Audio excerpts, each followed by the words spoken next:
Outstanding Lifetime Achievement Award honoree. Well, many thanks to Carl and to Trio and to Mike Voda for putting all this together. Do we have the, Who's got the advancer? I think they're doing it for us. okay, Sorry. we'll just go to the next slide. But it's an honor, privilege, and pleasure to honor our recipient this year. We can go back one. We can go back one if you could, please. And it's really, like I said, an honor, privilege, and pleasure to honor Eric J. DiMaria as your 2024 Lifetime Achievement Award winner. This is most deserved. He is a legend in our field and someone who's touched us all. And it was really, frankly, overwhelming when he asked me to introduce him. If we could go to the next slide. Here's Eric through the years, and you can see him there as a beautiful baby boy. There he is contemplating, I wonder what it would be like to be the 2024 Lifetime Achievement Awardee. I might play some music with the violin. Not an easy thing to do. So there he is graduating from Needham High School. I found out this evening that Eric is a graduate of Needham High School, but so is Matt Hutter. Hey, 1 out of 2 ain't bad. Yeah! Next slide. Look at this career. You can see here that he graduated early, a 6-year program. Everybody remembers how hard it was to get into med school and finish it. Eric did it in 6 years at a prestigious university, Boston University. He went on to do his surgery residency at Brown, where he did a research fellowship with Dr. Don Gann, and he was a visionary way back when in 1990 all the way to 2005 at VCU. He was a founding director for what was a new field, minimally invasive surgery. He was the general surgery chief, the Paul Nutter Professor of Surgery, and more importantly, he succeeded one of the legends in our field, which was Dr. Harvey Sugarman. I think one of the biggest achievements you've had, Eric, is that you actually taught Harvey Sugarman how to do laparoscopic surgery. And you did it. I was there and witnessed it. A very close personal connection I have to Eric is that when I was in my fellowship, we didn't do any bariatric surgery, but I read about it and I learned about it and I said, I want to learn how to do this. And I emailed you or wrote you, I guess maybe back then we just wrote each other or called on the phone, didn't text. And I asked you, could I please come up and watch what you do? Without a moment's hesitation, you said yes. And in that act of generosity, you launched my career. And I know you've launched many other careers. So on behalf of this grateful surgeon, let me say thank you. And let me say it out loud and proud. I love you, Eric. You changed my life, and I know you've changed many other lives.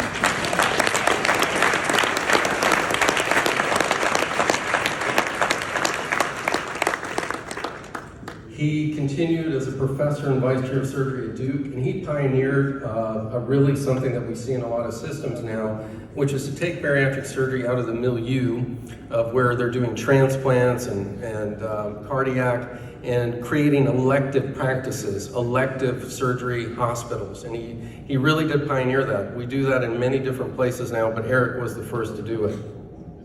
He went on to Wake Med and then Bon Secours. And of course, most recently, this is a tremendous achievement. He is the Walter J. Porres Distinguished Professor and Surgeon-in-Chief at the East Carolina University Health System. This is a recent event, and I don't think Eric has been congratulated enough for this, so please put your hands together and congratulate him.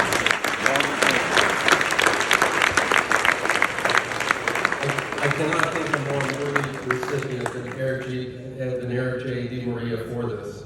By the way, does anybody know what the J stands for? It's Joel. How about the D? Does anybody know what the D stands for, DiMaria? Eric told me this just a few minutes ago. He said it stands for delicious.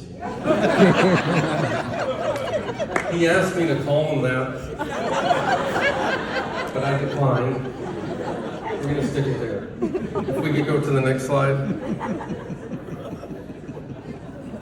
One more slide there.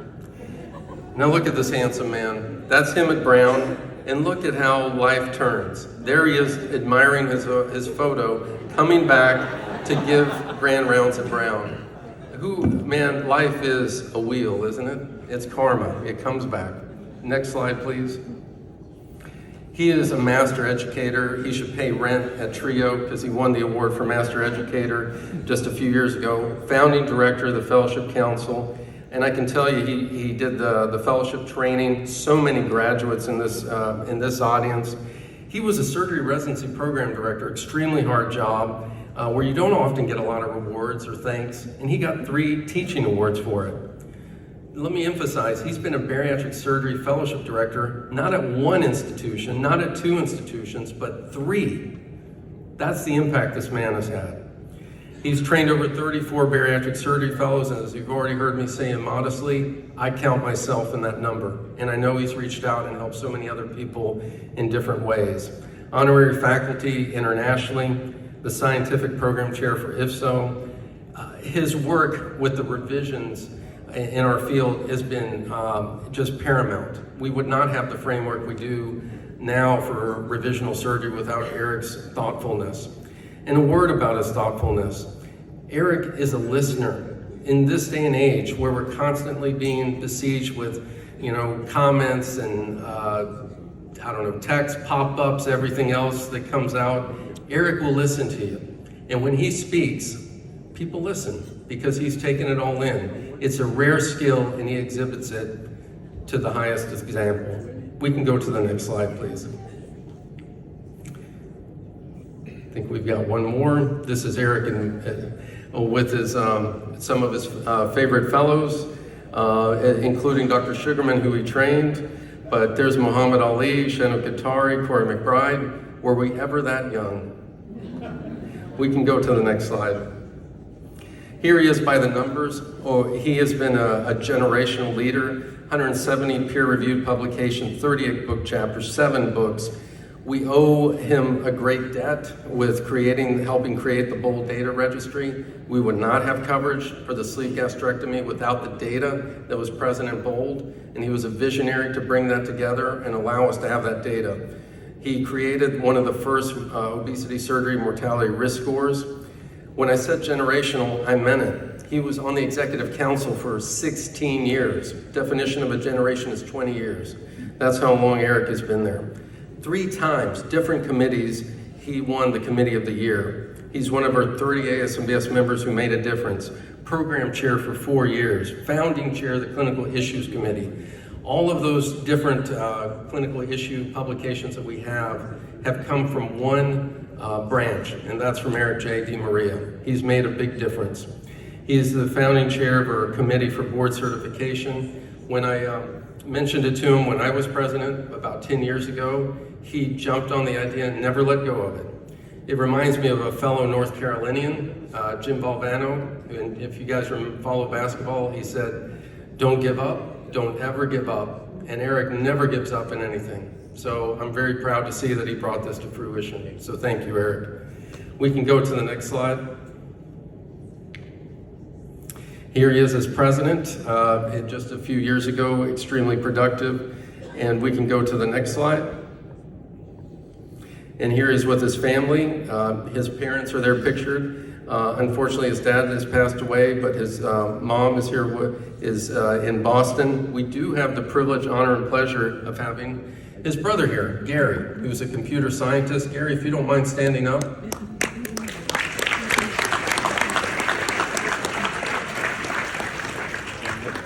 You can see his kids, Eric, Amanda, Meredith, Courtney, and now he's having some grandkids. We can go to the next slide.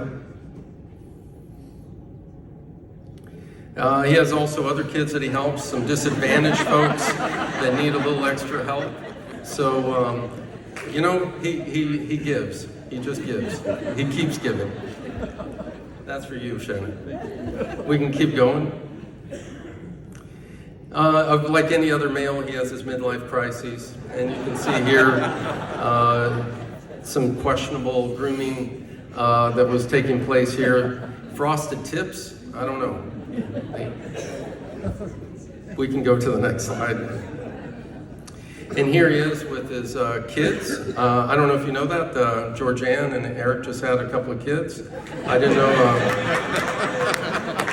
know that was biologically possible. I don't mean you, Georgianne, I mean Eric. Just teasing. These are his beautiful grandchildren. Look at that. That's what this is all about. Ultimately, the hard work that we put in is for our family. Don't ever forget that. We can go to the next slide, please. And here he is, upside down, but here he is reviewing the last credit card bill from Georgianne's trip to the, just teasing. Here we can go to the next slide. And here is the king and queen of ASMBS. Eric, I think you have finally settled who was Georgianne's favorite president. And we can go to the next slide, please. So ladies and gentlemen, please put your hands together, get on your feet. Please honor our 2024 Outstanding Lifetime Achievement Award winner, Dr. Eric J. D. Maria.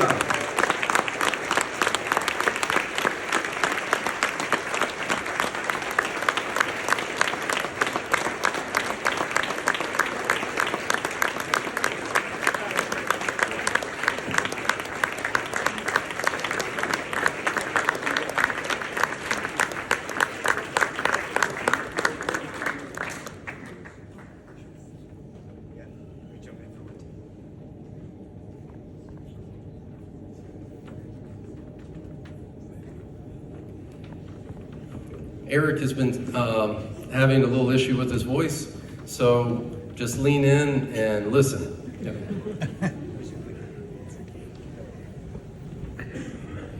Thank you, John. Wow. I brought up my bourbon so I could speak.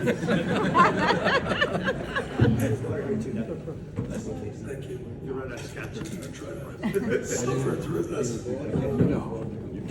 Which I really wish I could speak to you because this is such an important moment in my life and my career. So John pretty nicely summarized my involvement with the society, and it's been about 27 years of time that I've worked, and I would emphasize the word worked.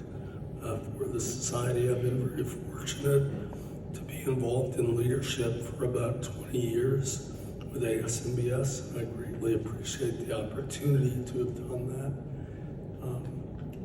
And John talked about my academic life. I have people that I need to thank, but first, this is the most recent book that I've been involved with good friends Barry and Abnett and Saeed Akramadine, published in 2007. I wanted to show you my first book as you all talk to your children about their futures. This was a book I wrote when I was 12 years old in the 6th grade about the human body because I was fascinated, and I think it was the beginning of my future. My interest in surgery was pretty apparent back then. This is a page full of surgical instruments that I had carefully drawn. I also had my appendix out when I was 12, and I developed a simulator for appendectomy in a box of Kleenex that was empty, and I knew how to do an appendectomy and really wanted to talk to the surgeon about his technique. Very, very strange little kid.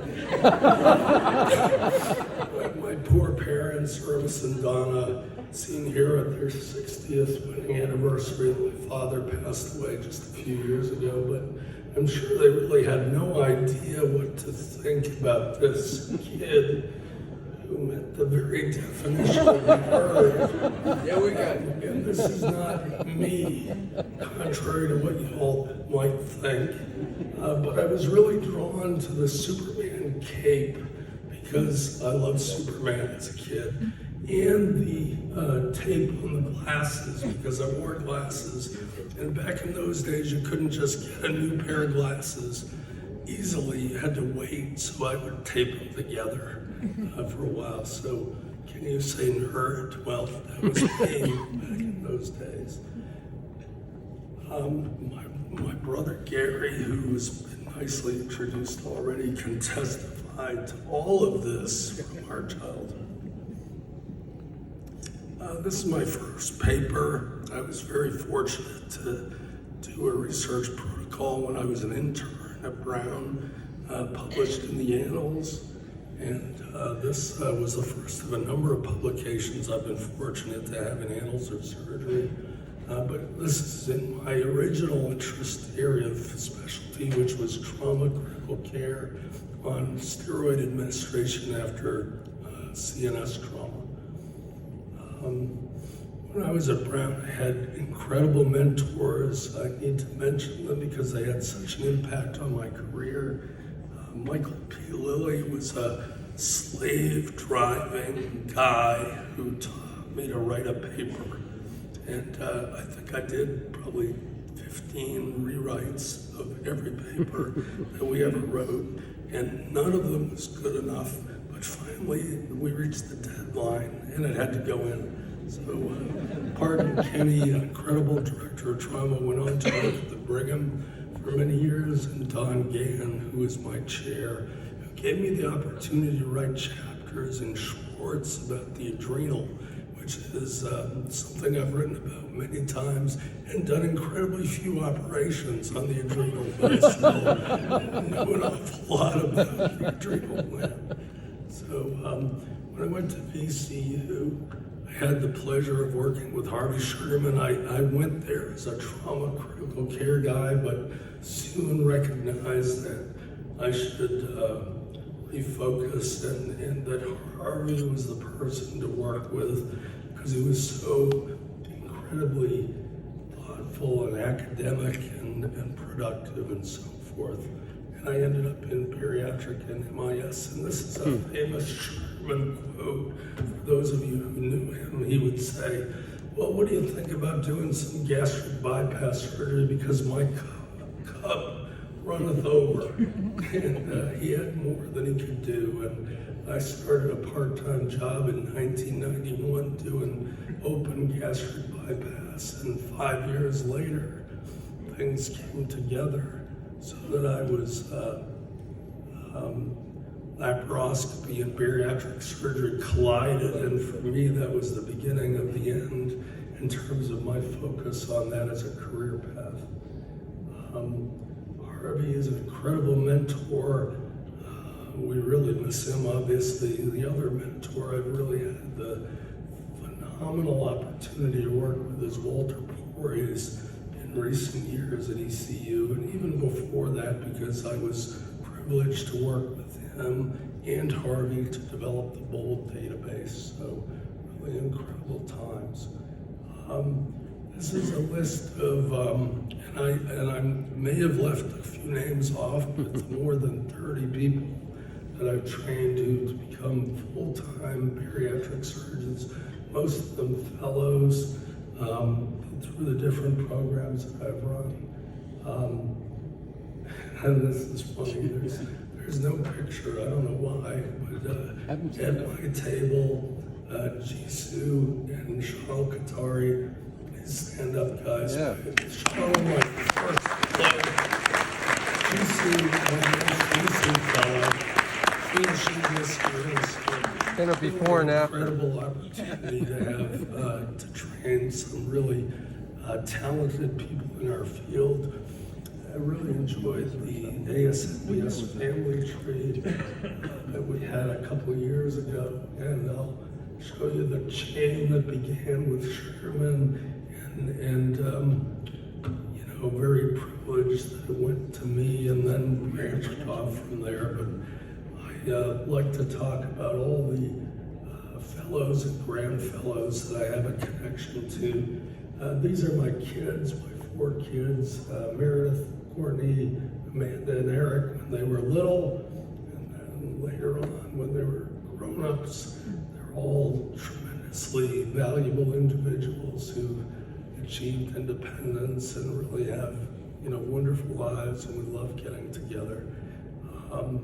And this is the family. It's my kids on the left and Gary's kids on the right with our parents a few years back, and all very wonderful family connections. So I struggled a little bit when I was told I was getting this award because I was curious, what does this mean? The Outstanding Lifetime Achievement Award. And I gave it some thought. I figured it was putting that to pasture. I would no longer be relevant in our field. And then I also thought it would be like riding off into the sunset. And I put this picture in specifically for Georgianne, who's a sunset lover. She loves a good sunset, and this is one here in San Diego where the sun actually sets over the ocean, which is cool. But I'm pretty sure that Georgianne and I and our little Pomeranian dog Jackson, seen here in the picture, will have plenty of sunsets in our future. But I'm fortunate that I have a new day job. I have a new gig. I'm privileged to be the 5th chair of the Department of Surgery at East Carolina University and Walter Porres Distinguished Professor of Surgery at that institution. Dr. Porres was our first and founding chair. So for me, the history, the tradition is phenomenal. And I'll ask you to read into this for yourselves, what it means that this was announced on April Fool's Day. I don't know the significance, but it's probably there somewhere. So I would like to say that I appreciate the TRIO Foundation and our great society, the ASMBS, and all my friends and colleagues for your many kindnesses and your support, but most of all your friendship over these 27 years. This has not been an easy ride, but it has been valuable, rewarding, and worthwhile. And I definitely greatly appreciate that we've all worked together to make a difference for our patients. Thank you so much for this honor.